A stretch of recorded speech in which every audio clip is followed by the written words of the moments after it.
On this episode of Real American Heroes, the beautiful daughter of a real American Vietnam War hero contacts us to help her dad.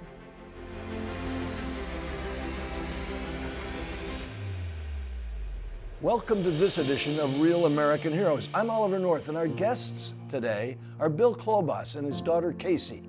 Bill is a United States combat Marine veteran who served honorably in the Vietnam War from 1968 to 1969. He was with India Company, 3rd Battalion, 7th Marines, and the same time that I was with Kilo Company, 3rd Battalion, 3rd Marines.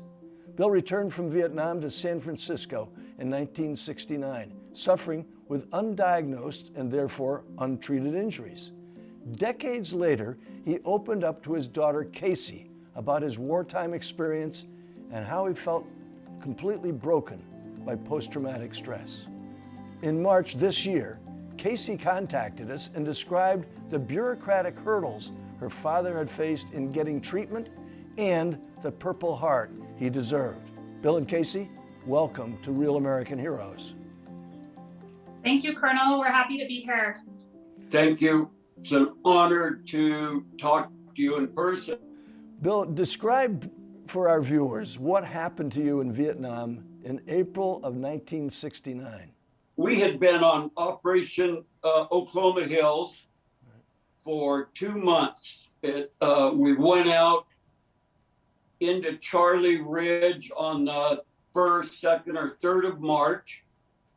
And on the 26th of April, my company was moving from Charlie Ridge out of the canopy jungle down into the lowlands.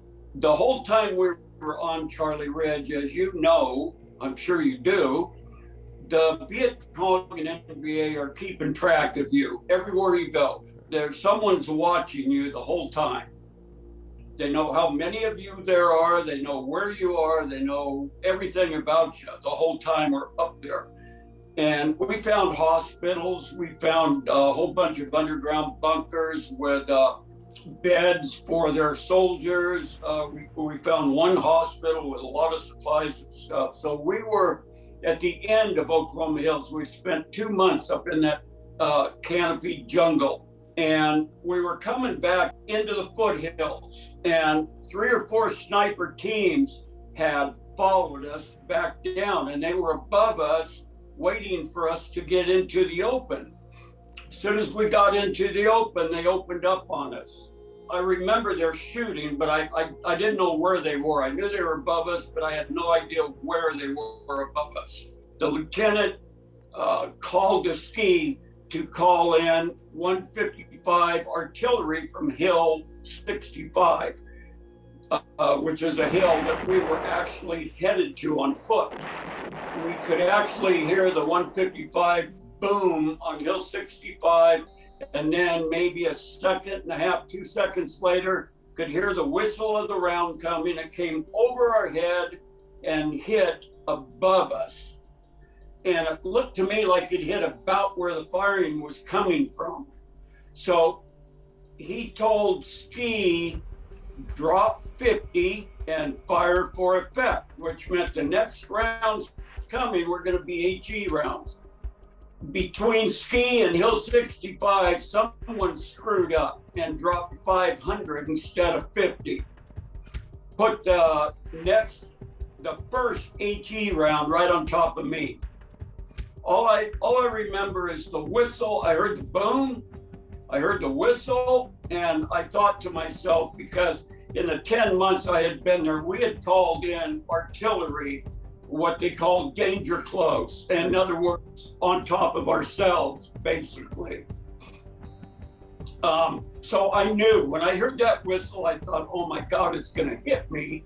And I just curled up into a ball, and that's all I remember. I don't remember anything after that. Well, obviously, it's a major concussion. There's shrapnel flying all through the air. There's probably many rounds that landed in close proximity. When you fire for effect, it's at least 6 rounds. And so And so your body is being battered by each one of those. So Casey, when you learn about this from your dad, what's the first impression you had? I would say the first impression was just awe of, like, wow, I didn't realize that he had been through that. He always told us as kids that he was hurt in Vietnam, but I didn't know the actual story of it until we started down this journey and trying to piece together his records. I think of my dad as a hero. I know that he served, and he served to the best of his ability. And it's disheartening to hear that he was hit by us, by friendly fire. So, the first step was obviously getting my dad some care for his mental health. When he came to my house, he was pretty broken. And it was a time that I knew that we needed to act quickly and we needed to get him some help. So working through the VA was not proving favorable to us. He reached out to his VA primary care doctor and asked to talk to a psychologist. And, she provided him the suicide hotline and scheduled him an appointment that was 3 weeks out from when he called her. So we hired a civilian psychologist for him that he went to a couple of times. But as Dad can share, it wasn't a good fit for him. He said that they have a hard time sometimes hearing the war stories, and stomaching that and responding to that. So we did end up getting him enrolled in a 12-week outpatient program at the vet center. And that was where he met his psychologist, Star Shan, who really helped him work through what he needed to work through with the PTS. For 48 years, when I came back from Vietnam, I never said a word to anyone about anything in Vietnam. Not one word. I lived in a little small town in Northern California, up in the mountains. I never ran into any Marines. I had a few buddies that were in the Army over there, same time I was. But whenever they started talking about Vietnam, I kind of moved away. I didn't want to talk about it. When I got out of the Marine Corps, actually I'd spent about 4.5 months in 3 different hospitals. I got out at Treasure Island. I had $130 in my pocket. They told me to put on civilian clothes and get off the base. I was no longer in the Marine Corps. I walked off at Treasure Island and I stuck my thumb out. That was my first introduction back to the country. Welcome home.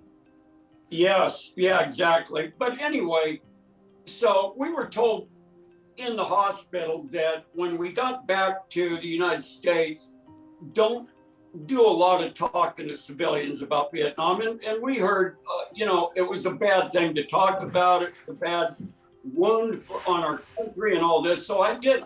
I just closed myself up. I drank way too much alcohol and did drugs when I got back because it's the only thing that made me feel different than what I was feeling. And I didn't know what I was feeling. I just felt hollow. I felt like I had nothing in me. And the drugs and alcohol took care of that. I was happy when I did those. And when I was drunk, I couldn't walk. That's the only time I felt human.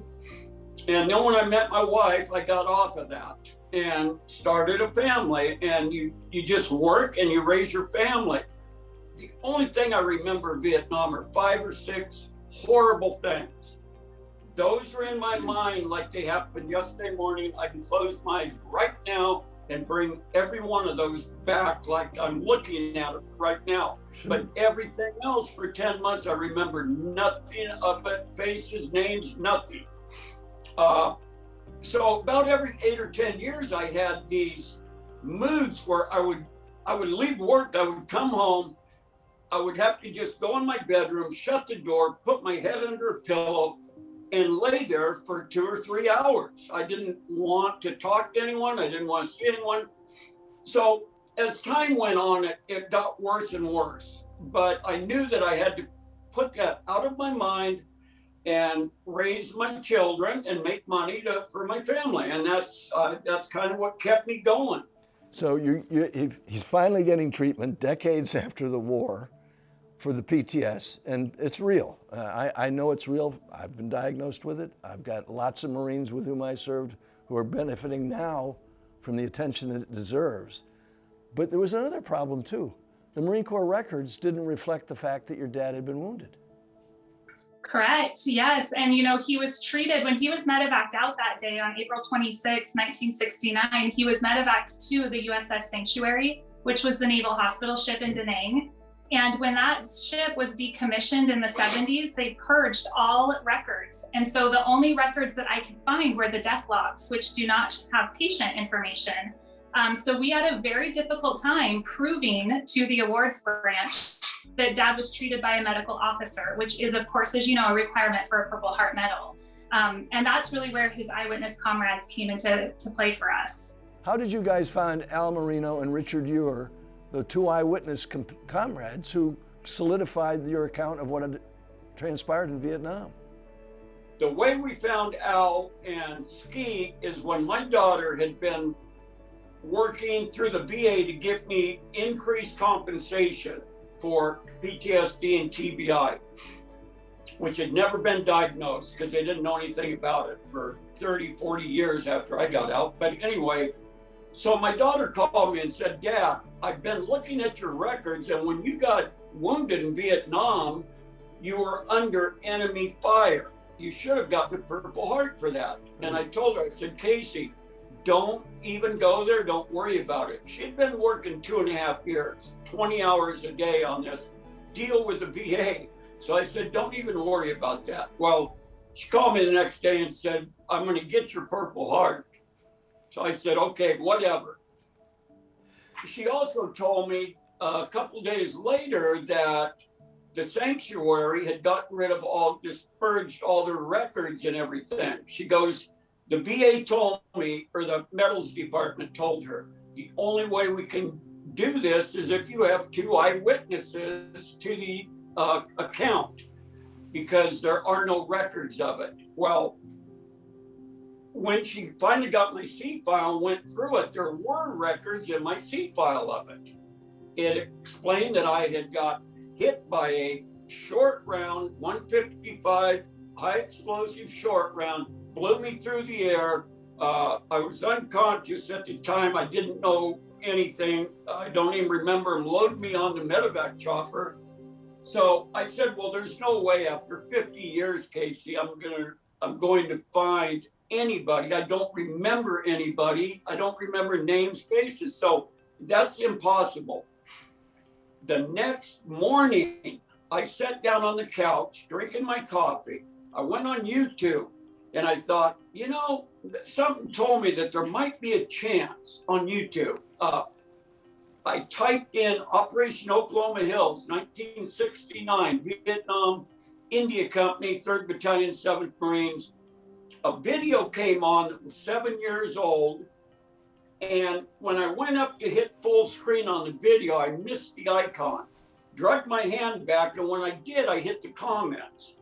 And when I looked down, I saw India Company, 3rd Battalion, 7th Marines, Oklahoma Hills. And I go, holy crap. So I kept reading. And at the end, it said Al Marino and left his phone number. He was doing research for a book. So I called Casey and I said, Casey, I found a guy that was with me on Oklahoma Hills.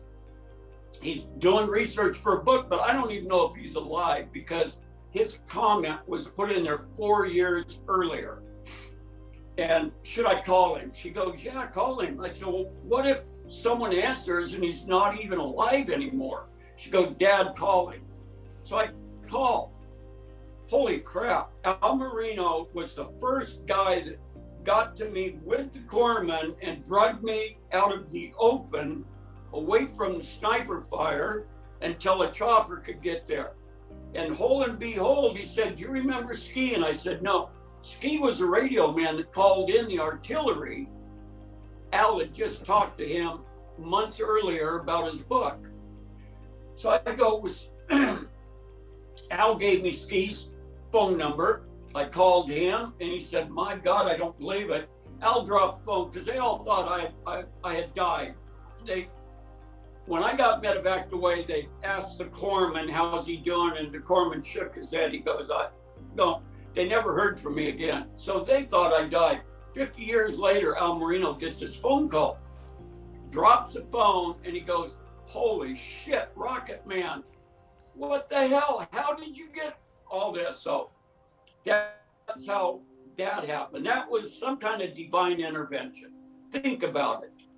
The two guys we needed who were standing there, not only one of the first Marines to get to me with the corpsman, but the Marine that called in the artillery. And they were both just couldn't wait to help.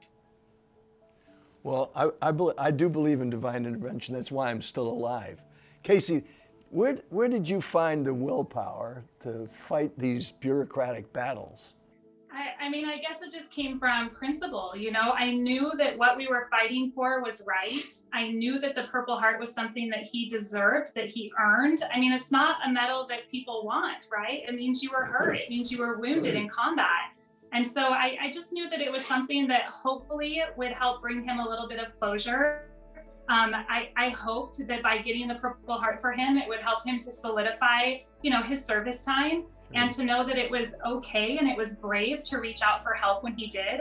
I know I've talked to a lot of Vietnam veterans now, and it's amazing to me how many of them were in the same shoes as my dad that had never spoken about anything that they went through. And then suddenly they have this, you know, episode hit them of PTS, and it's just like, then you can't stop seeing it, you know? And so it was the willpower of that. And, you know, dealing with the awards branch was horrible. I still can't believe how they treated me and trying to get him his Purple Heart. It was like I was asking for $1 million or something. I still don't quite understand why it was as hard as it was. But you know, after 7 months, we finally got the notification that he got it. We're able to honor him on June 18th with that medal ceremony.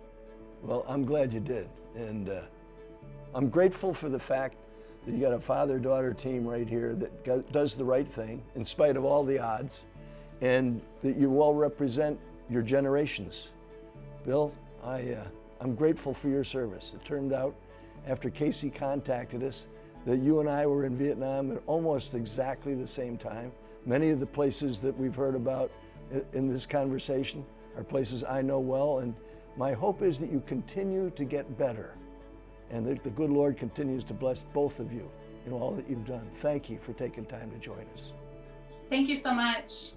Yeah, thank you for having us. Well, Semper Fi, Marine. And I like to remind folks that Semper Fidelis is more than a slogan for U.S. Marines, that always faithful is a way of life, and you've shown it to be true.